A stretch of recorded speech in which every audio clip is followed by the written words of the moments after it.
Salut à tous les amis parieurs et fans de MMA. J'espère que vous allez bien. On se retrouve pour une vidéo d'analyse et de pronostic pour l'UFC Fight Night 228, Raphaël Fiziev versus Mateusz Gamrot, qui se tiendra le 23 septembre prochain, donc samedi prochain dans la nuit. Avant ça, on va récap l'UFC qui s'est passé samedi soir, l'UFC 227, Fight Night 227, Grasso versus Shevchenko 2. Alors on retrouvait 5 combats sur la carte principale.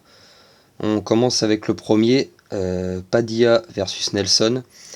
J'avais pronostiqué une victoire de Padilla et je me suis trompé, ça a été une victoire de Kyle Nelson.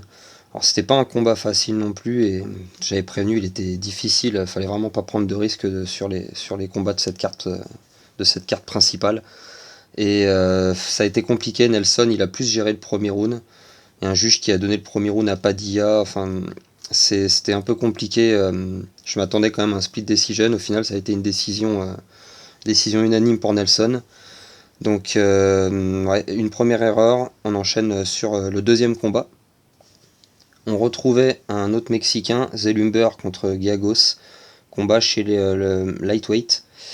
Ouais c'est ça, ouais, lightweight. J'avais pronostiqué une victoire de Zellumber, j'avais misé sur la jeunesse.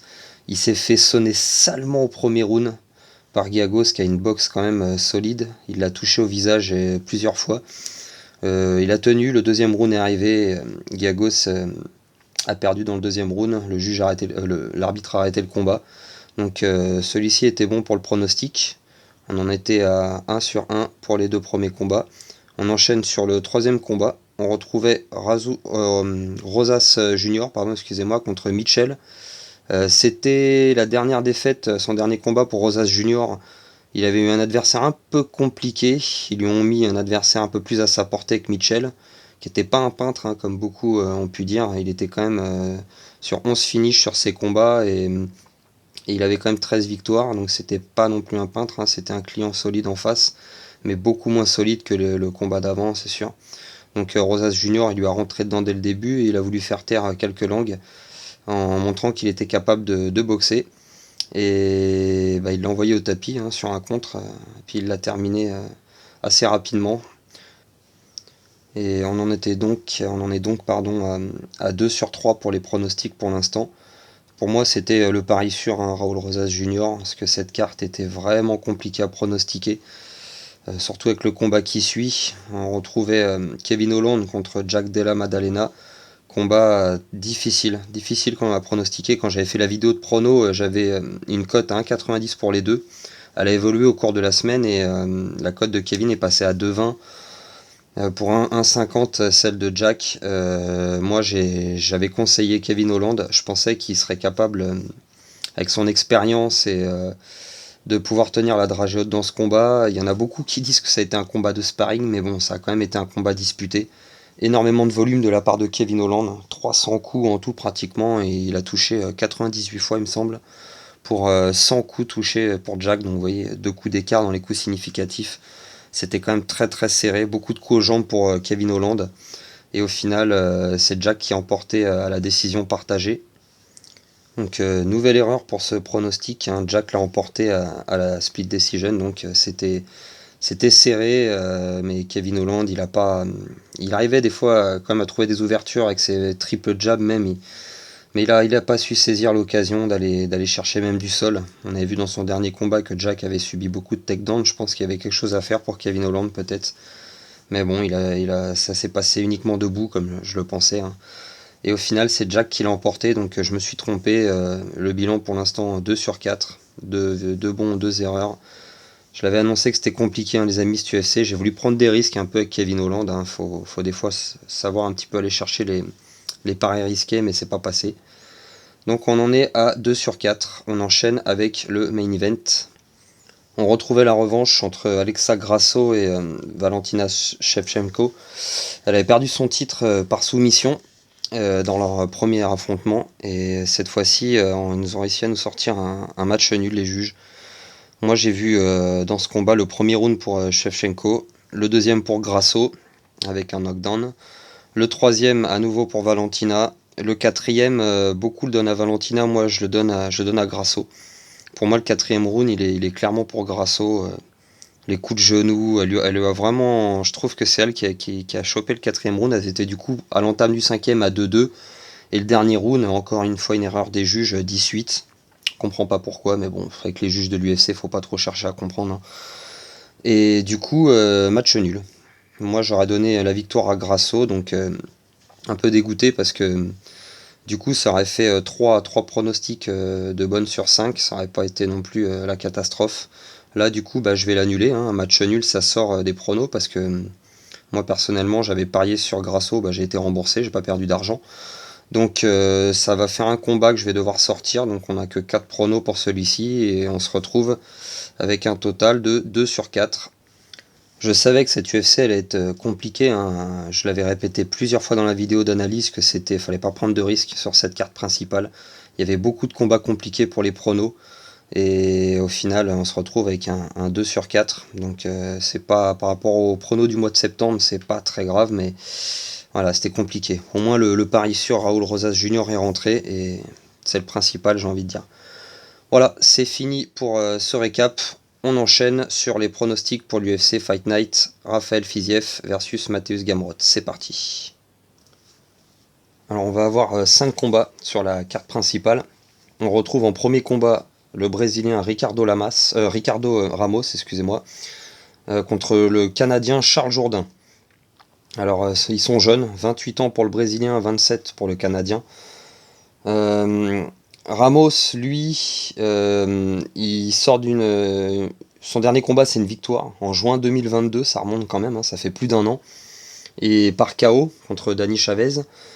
Avant ça, il avait eu une défaite par décision en 2021. Donc c'est vrai qu'il n'a pas beaucoup combattu ces 2 dernières années, Ricardo Ramos, sûrement dû à des blessures, je pense. Face à lui, Charles Jourdain, euh, il sort d'une victoire en 2023 dans son dernier combat contre Kron Gracie. Oui, je me souviens, Kron Gracie, dans ce combat-là, il avait oublié que le MMA avait évolué depuis 20 ans et il était venu avec juste des bases de JJB sur le dos. C'était vraiment, c'était un peu abusé. Enfin bref. Avant ça, Charles Jourdain, il avait eu 2 défaites en 2022 par décision contre Nathaniel Wood et contre Shane Burgos. Donc ça reste quand même des noms de la catégorie. Les cotes, c'est 1,98 pour Ramos contre 1,78 pour Jourdain. Compliqué quand même, les cotes sont assez proches. Je vous conseille de miser sur Charles Jourdain, le Canadien. Ça risque d'être un combat assez disputé quand même, mais je pense que c'est quand même plus prudent de miser sur le Canadien. Il est resté plus actif ces dernières années et je pense qu'il devrait l'emporter. Sûrement par décision, mais je pense pas qu'il y ait de finish dans ce combat, mais tout peut arriver, hein. Ça on le sait, tout peut arriver en MMA. Ensuite, on enchaîne sur le deuxième combat. On retrouve pour ce deuxième combat, un combat chez les welterweight. On retrouve les Américains Brian Battle et Agi Fletcher. Pour ce combat-là, Brian Battle, dans ses 5 derniers combats, il a eu 4 victoires, dont 3 finishes, donc c'est quand même un finisseur. Il a eu une défaite par décision. C'était dans son avant-dernier combat. Face à lui, A.J. Fletcher, il est sur une victoire. Ah non, il avait arrivé à l'UFC avec une victoire au Dana White Contender avec un KO en coup de genou sauté, je me souviens. Ensuite, il a fait 2 défaites par décision en 2022. Il est sur une victoire en 2023 par soumission. Ah, même avant l'UFC, c'est 2 gars qui ont beaucoup de finitions dans leur combat. Les cotes, on retrouve 1,45 pour Battle contre 2,60 pour Fletcher. Battle est donné vainqueur. Ils sont jeunes tous les deux, hein. 28 pour Battle et 26 pour Fletcher. Ah, je vous conseille quand même de miser sur Battle. Il me paraît quand même. Il est plus grand et je pense qu'il pourrait finir ce combat. Il devrait sûrement y avoir une finition dans ce combat.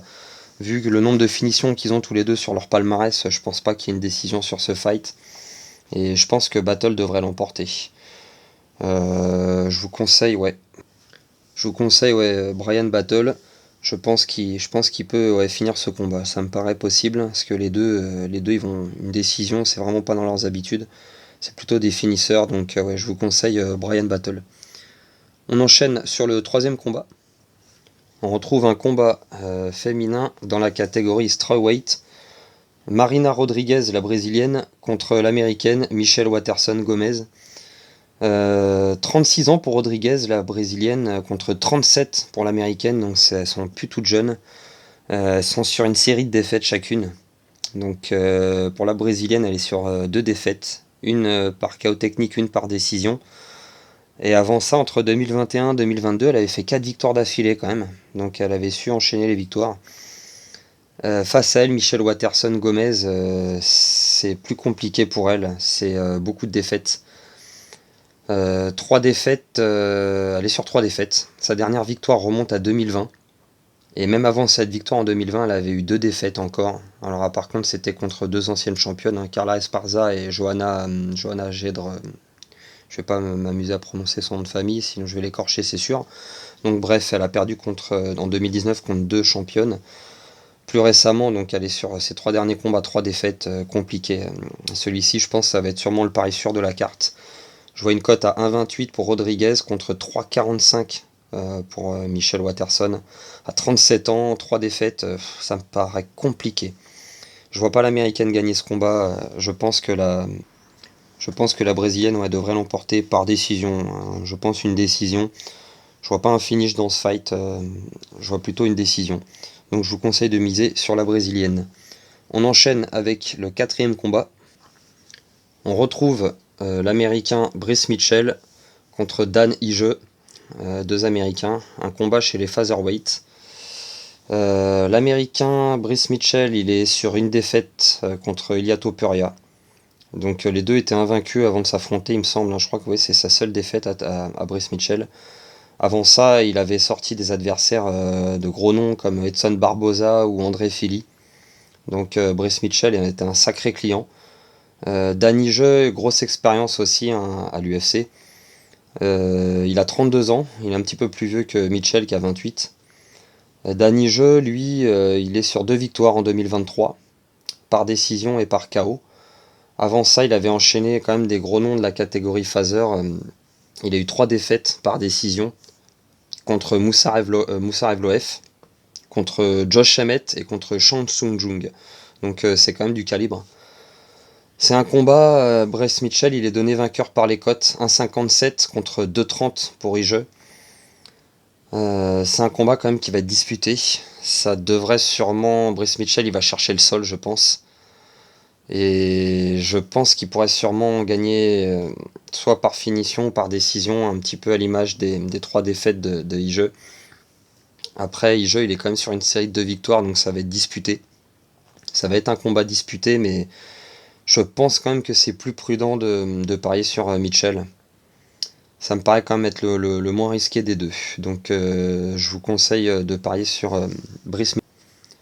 C'est vrai que dans sa dernière défaite contre Topuria, Mitchell il a paru vraiment n'avoir aucune arme pour pouvoir se défendre. Il s'est fait balader, que ce soit au sol ou debout, ça avait été très compliqué. Mais c'est quand même un monstre, hein, Mitchell, hein. Si vous n'avez pas vu ses combats d'avant, regardez. Ça va être compliqué, je pense, hein. Il a l'expérience, mais Mitchell aussi, il a affronté des gros noms, hein. Des noms comme Barboza. C'est quand même des gros clients de l'UFC. Donc ouais, je pense que c'est plus prudent de parier sur Mitchell. Donc je vous conseille de miser sur Bryce Mitchell, les amis. On enchaîne avec le main event et le dernier combat. On retrouve donc en main event, hein, Raphaël Fiziev versus Mateusz Gamrot. Raphaël Fiziev, il vient d'Azerbaïdjan. Mateusz Gamrot, c'est un Polonais. Ils sont dans la force de l'âge. 30 ans pour Fiziev, 32 pour Gamrot. Donc c'est un combat qui se passe chez les lightweights. Grosse expérience pour les deux, ça va vraiment être un gros banger ce fight. Raphaël Fiziev, lui, vient du Muay Thai. Grosse expérience et carrière en Muay Thai. Il vit même en Thaïlande, hein, si je dis pas de bêtises. Son dernier combat, c'est une défaite contre Gadget. Contre Justin Gadget, je me souviens, j'avais misé sur Gadget contre Fiziev justement. Je pensais que ce serait sûrement bien le combattant qui serait capable de lui infliger une défaite, Gadget. Mais avant ça, Fiziev, c'était pas facile de le donner perdant contre Gadget parce qu'il sortait d'un gros KO sur Dos Anjos. Avant ça, il avait battu Brad Riddle. Donc Raphaël Fiziev, c'est vraiment un gros client. Gamrot, c'est pareil, il a affronté pratiquement les meilleurs de la catégorie lightweight. Il sort d'une victoire par split decision contre Jalin Turner. Ça a été très compliqué pour lui debout. Il a vraiment compté sur son sol parce que Jalin Turner debout, il est très grand pour les lightweight et il a déroulé, il a mis à mal Gamrot debout plusieurs fois. Avant ça, Gamrot, il sortait d'une défaite, avant cette victoire contre Turner, il sortait d'une défaite contre Dariush, défaite par décision. Juste avant, il avait une victoire contre Tsarukyan, donc Gamrot, c'est du solide, c'est le sol. Hein. Je pense qu'il va chercher le sol contre Fiziev. Je pense pas qu'il va vouloir la jouer debout longtemps contre un spécialiste du Muay Thai, surtout quand on sait Fiziev, il déroule debout quand même. Il envoie beaucoup de coups, gros volume de coups, de low kick, d'attaque au point, il est vraiment très solide. Je pense que Gamrot va chercher le sol. Je suis pas sûr qu'il arrive à dominer ce combat au sol. Fiziev, il a un petit corps, petit gabarit. Et je pense que même si Gamrot arrive à l'emmener au sol, je pense pas qu'il arrive à vraiment le dominer ou à faire énormément de dégâts. Je vois bien Fiziev réussir à se relever des tentatives de takedown, ou enfin à se proler ou à les éviter, ou même s'il se fait emmener, à réussir à se relever, garder le combat debout et imposer son rythme. Je vois plus le combat se dérouler comme ça. Mateusz Gamrot, il n'aura pas le choix de chercher le sol de toute façon, mais un peu à l'image pour Fiziev d'un Volkanovski, c'est pas des gabarits faciles à tenir au sol. Dans son dernier combat, Gamrot, il a su vraiment capitaliser avec son sol face à Turner, face à Jalin Turner, parce que Turner est grand. Et les physiques un peu grands, ils ont souvent plus de mal à se proler. Ils se font plus souvent facilement emmener au sol, je trouve, que les petits corps. Donc un corps comme Fiziev, avec le corps qu'a Raphaël Fiziev, je pense qu'il pourrait résister au sol de Gamrot et imposer un combat debout. Alors c'est un main event, ça devrait être en synchrone normalement, il pourrait y avoir un finish. Il pourrait y avoir un finish par KO pour Fiziev ou par décision. Alors, c'est vrai que Gamrot, il est solide quand même. Gamrot, il est solide, de mémoire, ses défaites, c'est par décision seulement. Donc non, je pense que ça devrait être une décision pour Fiziev. En tout cas, je vois Fiziev imposer son style, réussir à garder le combat debout et imposer son style debout. Donc, ouais,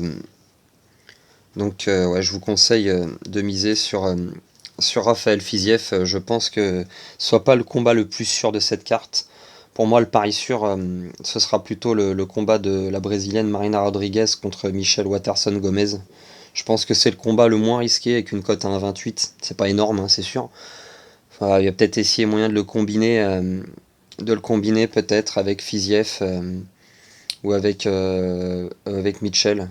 Mais ouais, ce sera à vous de choisir les amis pour vos combinés de deux combats, pour essayer de faire grossir le pari sûr. Sinon, on va récap pour le combiné des 5 combats.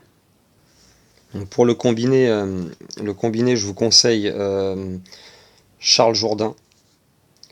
Ensuite, Brian Battle. Ensuite, Marina Rodriguez, Brice Mitchell et Raphaël Fiziev. Et il me semble que oui, le pari le moins risqué de cette carte, ça reste le combat Rodriguez contre Waterson Gomez. Et je vous conseille d'essayer peut-être sinon de combiner Rodriguez soit avec Brian Battle peut-être, Brice Mitchell ou Raphaël Fiziev. Je pense que le premier combat Jourdain contre Ramos, non, je pense pas le combiner. Il me paraît un peu trop serré pour aller le combiner avec un deuxième. Il sera juste dans le petit combiné des 5 combats. Donc voilà les amis, on en a terminé avec ces pronostics pour l'UFC Fight Night 229. Donc ça se passera samedi, dans la nuit, je pense, sûrement vers 4h comme d'habitude. Vous pouvez me retrouver sur les réseaux sociaux. Vous retrouvez les liens dans la description directement de la chaîne les amis. Attention avec les paris les amis, c'est dangereux. Si jamais vous vous retrouvez en détresse d'argent, n'hésitez pas, il y a des numéros pour se faire aider. Vous retrouvez le numéro ici juste en dessous. On en a terminé les amis. N'hésitez pas à vous abonner à la chaîne les amis. Vous pouvez lâcher un petit pouce bleu, ça fait plaisir, ça donne de la force. Ça me récompense le travail fourni. Vous pouvez lâcher un commentaire si vous voulez. Si vous voulez pas, vous faites rien, il n'y a pas de souci. Je vous souhaite une bonne soirée, je vous dis à la semaine prochaine. Ciao à tous.